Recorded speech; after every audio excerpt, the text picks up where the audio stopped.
तो दोस्तों finally in तीनों आईपीओ का अलॉटमेंट तो ऑलरेडी आपको देखने को मिल गया है। काफ़ी लोगों को अलॉटमेंट मिला होगा एंड काफ़ी लोगों को अलॉटमेंट नहीं मिला होगा।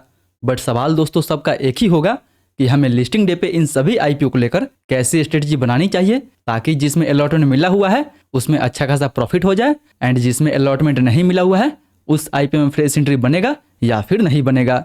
एंड हाँ दोस्तों, 3 आईपीओ का एक साथ लिस्टिंग डे स्ट्रेटजी डिस्कस करना है तो मे बी ये वीडियो थोड़ा सा लंबा हो सकता है। बट अगर दोस्तों आप इन तीनों आईपीओ की लिस्टिंग को लेकर थोड़ा सा भी सीरियस है तो इस वीडियो को अंत तक जरूर देखें, जिससे कि इन तीनों आईपीओ की लिस्टिंग स्ट्रेटजी के बारे में आपको एक ओवरव्यू मिल सके और पता लग सके कि कौन सा आईपीओ हमें कितना ज़्यादा लिस्टिंग दे सकती है, किस आईपीओ में फ्रेश एंट्री बनाया जा सकता है एंड किस आईपीओ को होल्ड करना है या फिर किस आईपीओ को सेल करना है। इन तीनों आईपीओ के हर एक डिटेल को एकदम से हम लोग डिटेल में डिस्कशन करने वाले हैं। तो फिर चलिए बिना आपका समय गंवाए सीधा वीडियो में आगे बढ़ते हैं। लेकिन उससे पहले दोस्तों, अगर आप इस चैनल पर नए हैं तो कृपया चैनल सब्सक्राइब कर इस वीडियो को एक लाइक जरूर दीजिए। तो चलिए अब सीधा वीडियो में आगे बढ़ते हैं और सबसे पहले बात कर लेते हैं इन तीनों आईपीओ के लेटेस्ट जीएमपी के बारे में, जिससे कि आपको अंदाजा लग सके कि इन तीनों आईपीओ का लिस्टिंग कहाँ हो सकती है, तीनों आईपीओ में कितना कितना लिस्टिंग आपको देखने को मिल सकता है। तो फिलहाल अगर अर्बन कंपनी के बारे में बात करें तो दोस्तों हालांकि इसके ग्रे मार्केट में तो कल तक डिमांड 70% के आसपास था, बट अभी ग्रे मार्केट में इसका डिमांड लगभग 60% के आसपास बना हुआ है। मतलब अगर 60% के हिसाब से भी देखा जाए तो कहीं ना कहीं पर लॉट पे लगभग आपको 9000 के आसपास तक प्रॉफिट देखने को मिल सकता है। जबकि अगर बात करें देव एक्स के बारे में तो दोस्तों इसके ग्रे मार्केट में लगभग आपको 15% के आसपास डिमांड देखने को मिल जाएगा। यानी अगर 15% के हिसाब से भी देखा जाए तो कहीं ना कहीं लगभग 2200 के आसपास तक प्रॉफिट देखने को मिल सकता है आपको पर लॉट पे। But Urban Company and Dev X के मुकाबले बात करें श्रृंगार के आईपीओ के बारे में तो इसके ग्रे मार्केट में लगभग अभी डिमांड 20% के आसपास बना हुआ है। मतलब अगर 20% के हिसाब से भी देखा जाए तो कहीं ना कहीं इस आईपीओ पे लगभग आपको 3000 के आसपास तक प्रॉफिट देखने को मिल सकता है। मतलब दोस्तों इन तीनों आईपीओ में सबसे ज्यादा लिस्टिंग आपको अर्बन कंपनी के आईपीओ पे देखने को मिल सकता है, सेकेंड श्रृंगार के आईपीओ में देखने को मिल सकता है and last but not the list सबसे कम लिस्टिंग आपको देव एक्स के आईपीओ में देखने को मिल सकता है।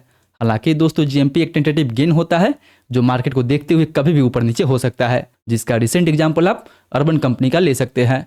कल तक इसके ग्रे मार्केट में लगभग 70% के आसपास डिमांड था, बट कल थोड़ा सा मार्केट गिरने की वजह से इसके ग्रे मार्केट में लगभग डिमांड अभी 60% के आसपास बना हुआ है। मतलब दोस्तों अर्बन कंपनी का प्राइस बैंड 98 रुपए से लेकर 103 रुपए के आसपास रखा गया था, जिसका लिस्टिंग कहीं आपको 160 रुपए से लेकर 165 रुपए के बीच में हो सकता है। मतलब पर लॉट पे आपको कहीं ना कहीं 60% के आसपास प्रॉफिट देखने को मिल सकता है। वहीं देव एक्स का प्राइस बैंड 56 रुपए से लेकर 61 रुपए पर से रखा गया था, जबकि इसका लिस्टिंग कहीं 65 रुपए से लेकर 70 रुपए के आसपास तक देखने को मिल सकता है। जबकि अगर बात करें श्रृंगार के प्राइस बैंड के बारे में तो इसका प्राइस बैंड लगभग 155 रुपए से लेकर 165 रुपए के आसपास रखा गया था, जबकि इसका लिस्टिंग कहीं 195 रुपए से लेकर 200 रुपए के आसपास तक देखने को मिल सकता है। सो अगर इन सारे फैक्टर को देखते हुए अगर बात करें इन तीनों में अपना लिस्टिंग डे स्ट्रेटजी के बारे में तो नो फैक्ट दोस्तों सबका फंडामेंटल कहीं ना कहीं ठीक ठाक आपको देखने को मिल जाएगा। हालांकि Urban Company and Dev X अभी प्रॉफिटेबल हुई है तो इसके प्रॉफिटेबिलिटी पे हम उतना ज़्यादा ट्रस्ट नहीं कर सकते हैं।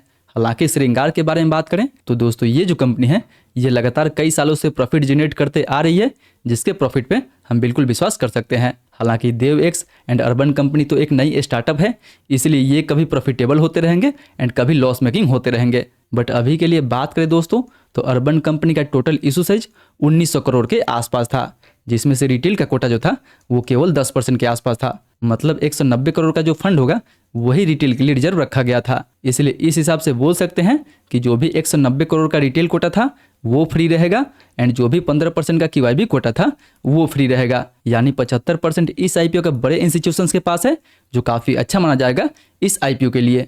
एंड इस आईपीओ के अलावा भी अगर बात करें तो प्रमोटर के पास इसका जो होल्डिंग है वो केवल 20% के आसपास ही है।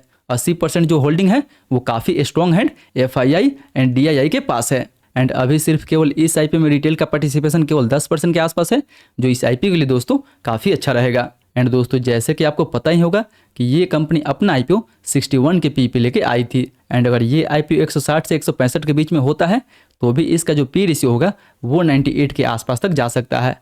एंड जैसे कि आपने बहुत सारा नए नए स्टार्टअप्स को देखा है कि जनरली उनका जब आईपीओ आता है तो वो काफ़ी हाई पी पे ट्रेड करता है, जिसका रिसेंट एग्जाम्पल आप मोबीक्विक, पेटीएम या फिर फर्स्ट क्राई को भी देख सकते हैं। जो भी ये सब नए नए स्टार्टअप्स अपना आईपीओ लेके आई थी, उनका जो पी रेशियो था वो दोस्तों काफ़ी हाई था। इसलिए स्टिल अभी ये 160 से 165 रुपये के बीच में भी लिस्ट होता है तो भी इसका जो पी रेशियो होगा वो 98 के आसपास होगा, जो कि एवरेज नए स्टार्टअप्स के पी से काफ़ी बेटर है। इसीलिए अगर देखा जाए तो बाई चांस इसको काफ़ी ज़्यादा हाइप मिलता है एंड मार्केट अच्छा रहता है तो आगे चलता भी है, तो मे बी यहाँ से अगर ये 200 के आसपास भी जाता है तो भी ये एक 115 या फिर 120 के पी पर ट्रेड कर सकता है। सो अगर नियर टर्म में मार्केट अच्छा रहा तो दोस्तों ये जो आईपीओ है वो लिस्टिंग के बाद भी काफ़ी अच्छा खासा चल सकती है, क्योंकि इस कंपनी का एंकर बुक भी काफ़ी अच्छा खासा निकल के आया हुआ था, QIB की तरफ से भी काफ़ी ज़बरदस्त रिस्पॉन्स मिला हुआ था। सो उम्मीद है कि ये जो कंपनी है आईपीओ के बाद भी काफ़ी अच्छा चल सकती है एंड लिस्टिंग गेंस तो हमें काफ़ी अच्छा खासा दे ही सकती है।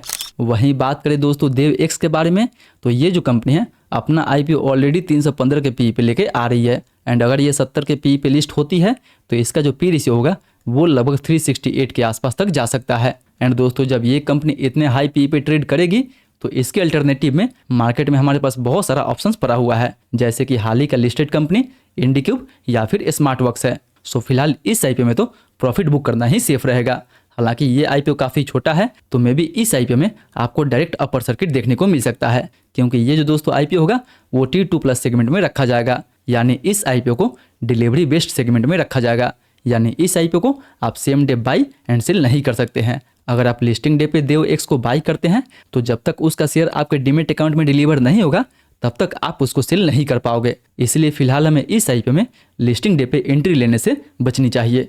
वहीं अगर बात करें श्रृंगार के बारे में तो दोस्तों ये जो कंपनी है अपना आईपीओ लगभग 26 के पी पे लेके आई थी एंड अगर देखा जाए तो ये 200 के आसपास लिस्ट होता है तो ये लगभग 31 के पी पे ट्रेड करने लगेगा। एंड हाल ही में इसके कंपटीटर RBZ ज्वेलर का आईपीओ आया हुआ था जो अभी लगभग 34 के पी पे ट्रेड कर रहा है। तो अगर उस हिसाब से भी देखा जाए तो नियर टर्म में अगर मार्केट अच्छा रहता है तो इजिली ये जो कंपनी है वो लगभग 220 के आसपास तक जा सकता है।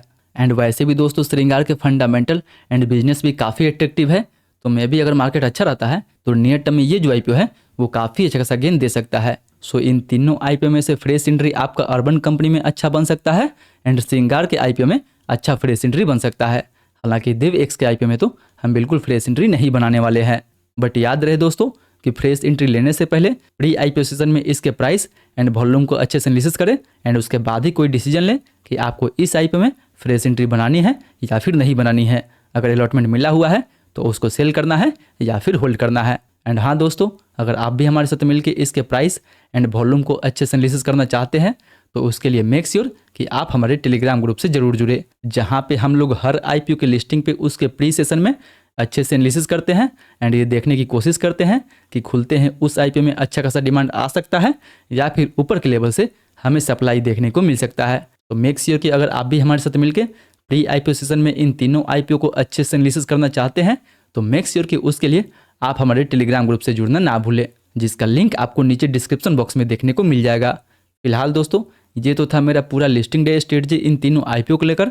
आपका क्या स्ट्रेटजी है और कौन कौन से आईपीओ में आपको अलॉटमेंट मिला हुआ है या फिर कौन कौन से आईपीओ में आप फ्रेश एंट्री के बारे में सोच रहे हैं, वो भी हमें नीचे कमेंट करके जरूर बताएं।